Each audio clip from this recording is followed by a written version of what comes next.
When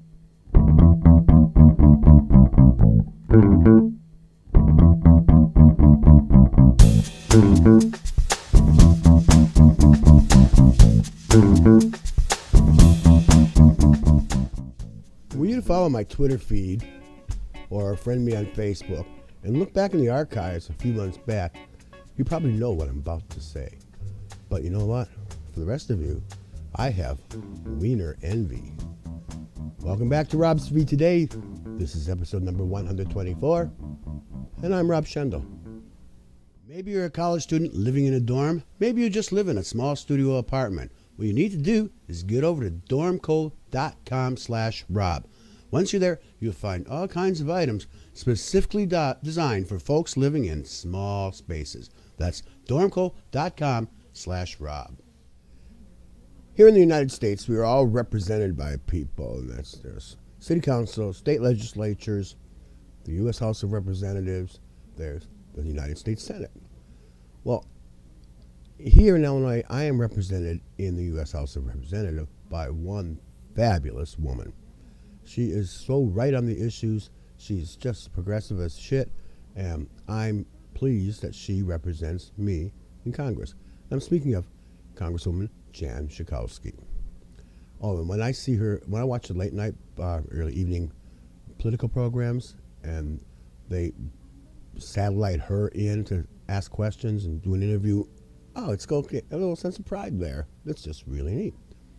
But back during the healthcare debates and a few other issues as well, I remember seeing another representative, and I spoke, and I mentioned this in as I said, in Facebook and stuff.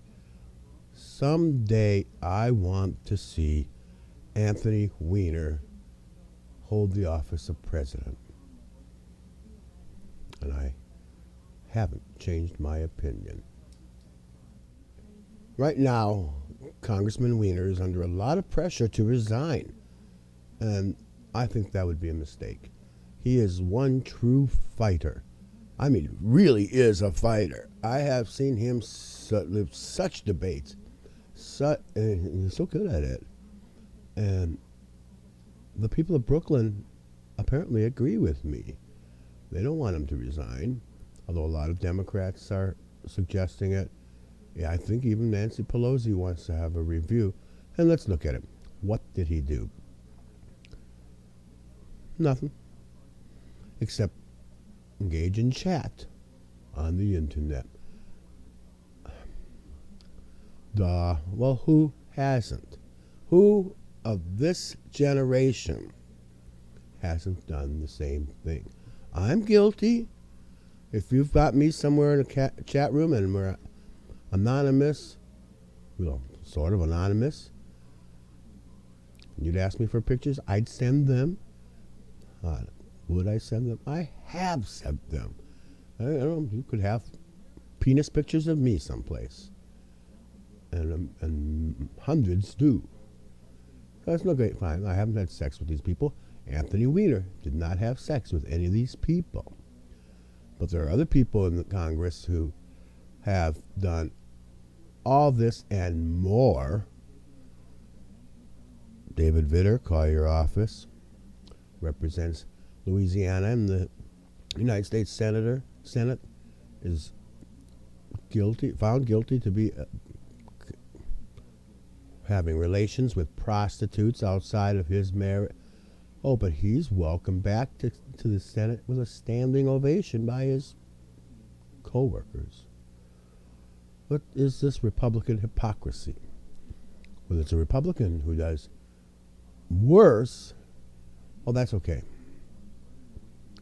But the good guy, the Democrat, he's got to be kicked out on his ass. Doesn't make sense to me.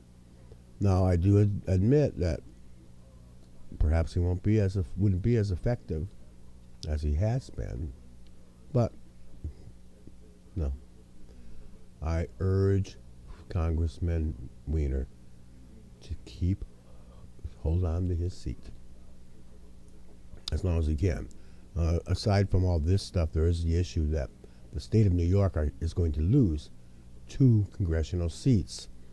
and there's a good possibility that the redistricting would result in him being out of office anyhow. But until that's decided, no, no, no. Stay in office, Tony Weiner. Please. So, as much as I like my congresswoman, I do have Weiner envy because I would really, really think it would get a charge out of having the likes of Anthony Weiner as my representative. When we have someone the likes of Congressman Weiner or Congresswoman Schakowsky or Tammy Baldwin or Barney Frank or just name a progressive, we can't risk losing them. We need them. So let's go up to Minnesota. Well, up in Minnesota, the legislature, in its wisdom, has decided to put a constitutional amendment forth describing marriage as between one man and one woman. And this is a amendment to the Constitution. So the good governor, Mark Dayton, is unable to veto it. It just happens. It will be on the ballot, I believe, in 2012. Hats off to Mark Dayton. He did a symbolic veto of the measure. But as I said, it's just symbolic, and all it does is show that he doesn't approve. So unfortunately, it is going to happen, and that's going to be a fight that many of you will be asked to participate in. Now, this is Minnesota. Now, which big national retailer is headquartered in Minnesota? And which big national retailer contributed, what was it, $100,000, $150,000, or even more, to a political action committee that gave funds to the right-wing Republican who was running for governor at the time. He subsequently lost to this Mark Dayton guy. Now, the Republican guy in that race was named Tom Emmer, and he not only was a right-wing Republican, but as well he hung around and associated with people who had some involvement in Uganda, of course, where they're constantly backing or debating whether the gays should be killed. Not the type of people we want representing us. Well, a major retailer that I'm talking about that's headquartered in Minneapolis, Minnesota, is Target. Now, if you go into your downloads and look at some of my previous talks with you, check out the episode entitled Not on Target. That's when I advocate the boycott of the company. I was so disappointed because they built a beautiful new store within walking distance of where I live, and I'd been there, going there. I went there 3 times before, 3 times in 1 week, and then, boom, the news of that campaign donation came out. So, but I was kind of pleased to see that when the chairman of the company, Greg Steinhoffel, issued a statement, well, first off, he did apologize to his gay employees for all that money going to the right wing. But beyond that, they've done nothing. Until now. Now that this issue will be on the ballot as a constitutional amendment, Target has officially said on Target's behalf that they are going to remain neutral on it, that they're not going to get involved in social issues. And at first glance, I thought, well, that's good. And it took someone else to point out to me,